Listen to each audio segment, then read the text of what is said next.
Assalamualaikum warahmatullahi wabarakatuh. Nama saya Listia Putri dari kelas 8C.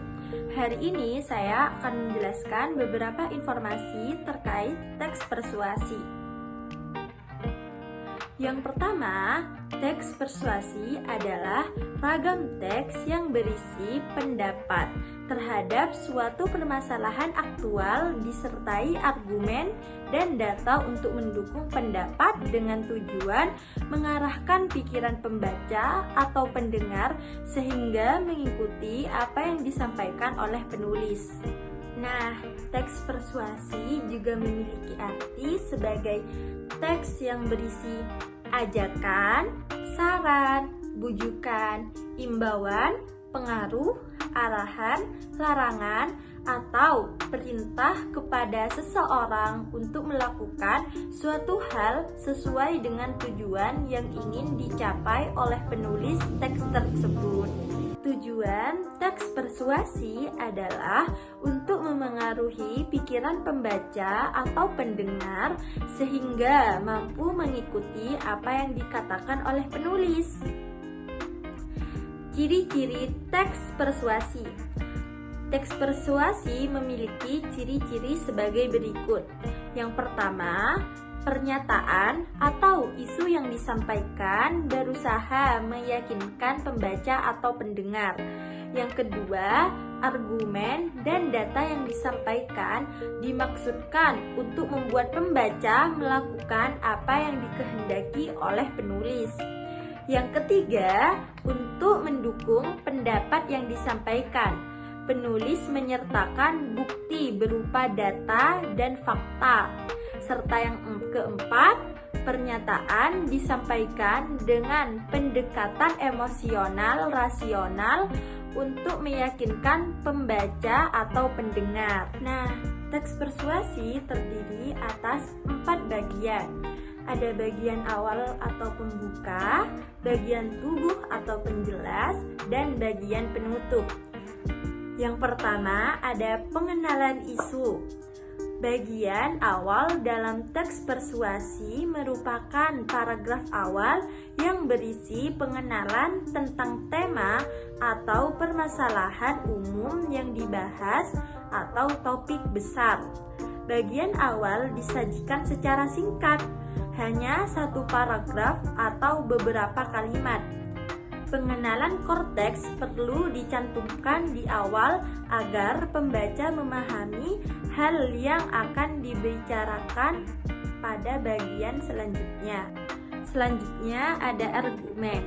Bagian tubuh merupakan bagian inti dalam teks persuasi. Pada bagian tubuh ini menjelaskan pokok-pokok masalah atau penjabaran masalah, disertai argumen dan data untuk mendukung atau menguatkan argumen tersebut. Yang ketiga ada ajakan. Bagian ini berisi pernyataan-pernyataan berisi ajakan dan arahan kepada pembaca atau pendengar berkaitan isi dan argumen yang disampaikan. Nah, yang terakhir ada penegasan. Bagian penutup adalah bagian terakhir dalam teks persuasi. Bagian penutup berisi penegasan, harapan penulis, dan tindakan yang harus dilakukan pembaca. Penulis dapat menegaskan maksud dan tujuan dengan kalimat ajakan pada bagian penutup ini. Nah, selanjutnya, teks persuasi mengandung aspek kebahasaan, di antaranya sebagai berikut. Yang pertama, ada kalimat fakta. Salah satu unsur teks persuasi adalah pengenalan isu. Isu berupa fakta yang berkembang di masyarakat. Kalimat fakta biasanya berwujud data-data yang disampaikan penulis untuk mendukung argumen. Contohnya, kemajuan suatu bangsa sangat ditentukan oleh kualitas sumber daya manusia atau SDM. Nah, yang kedua ada kalimat pendapat. Salah satu unsur teks persuasi adalah argumen. Argumen diwujudkan dalam kalimat pendapat. Kalimat pendapat adalah kalimat yang kebenarannya belum dapat dibuktikan. Contohnya, pendidikan dapat mengantarkan kita untuk meraih cita-cita.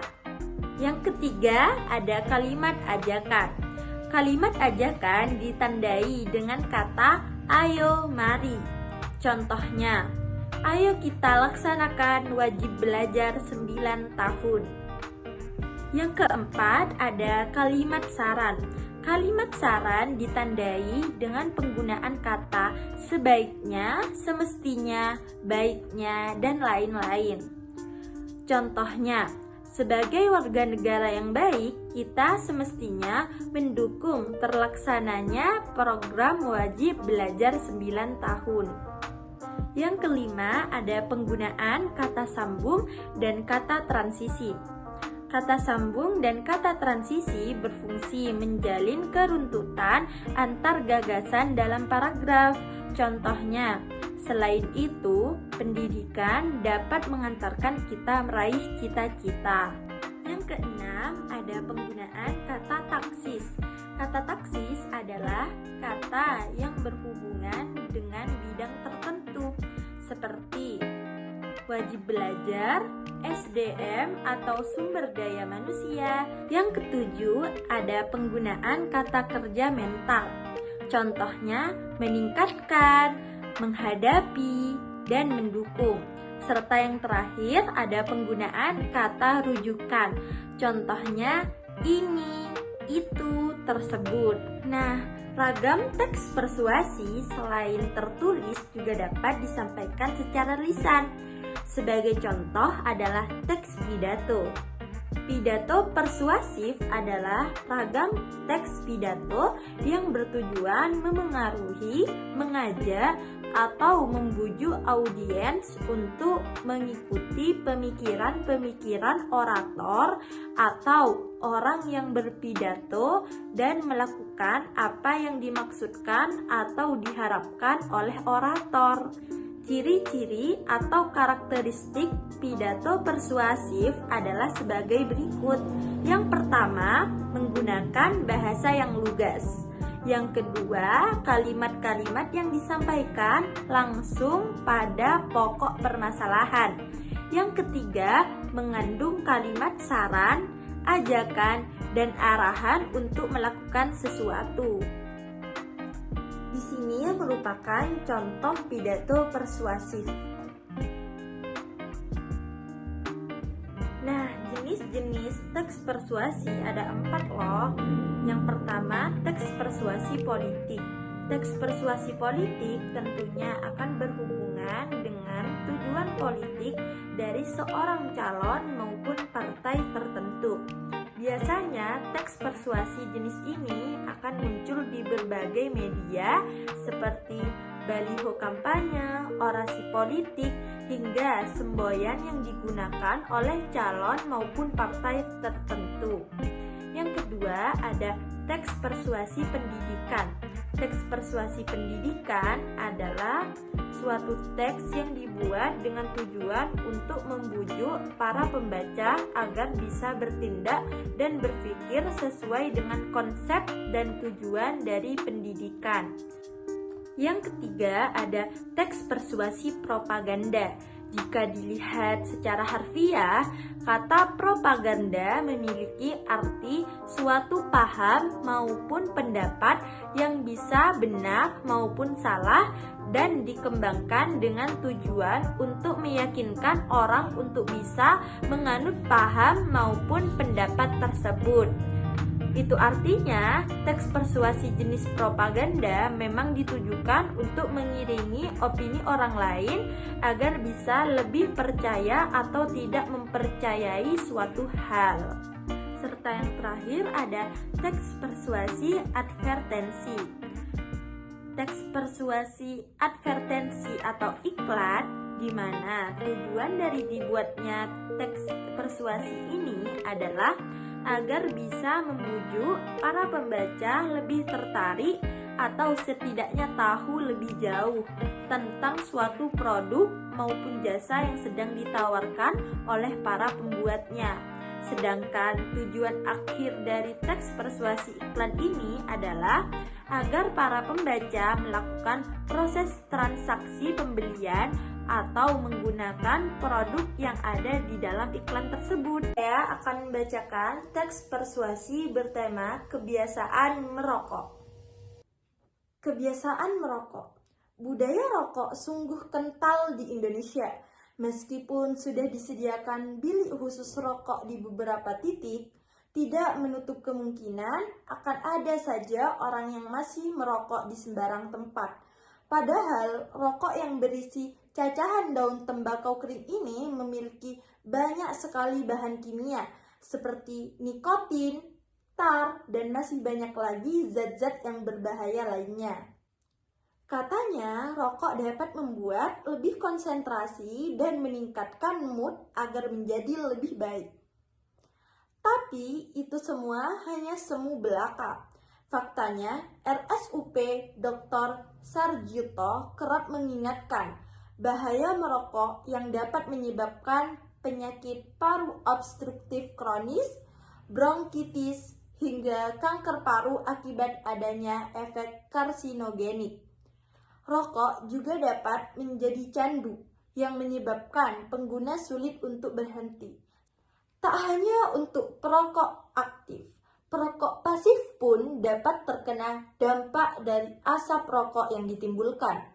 Badan Kesehatan Dunia atau WHO menyebutkan bahwa terdapat kasus kematian dari perokok pasif sebanyak 890.000 dari jumlah kematian 7 juta perokok aktif di setiap tahunnya.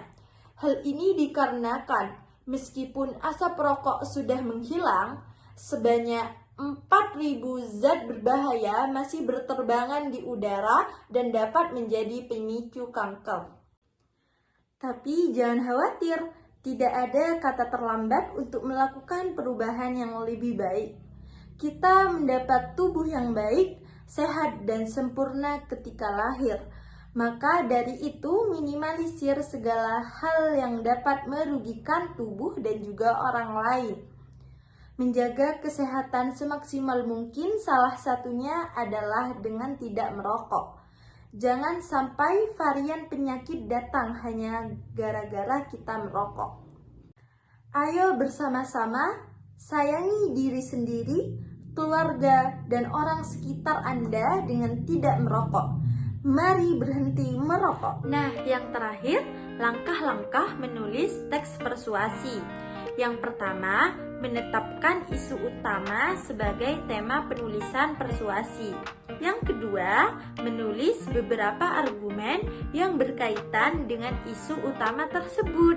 Yang ketiga, ada menulis data-data berupa fakta untuk mendukung setiap argumen.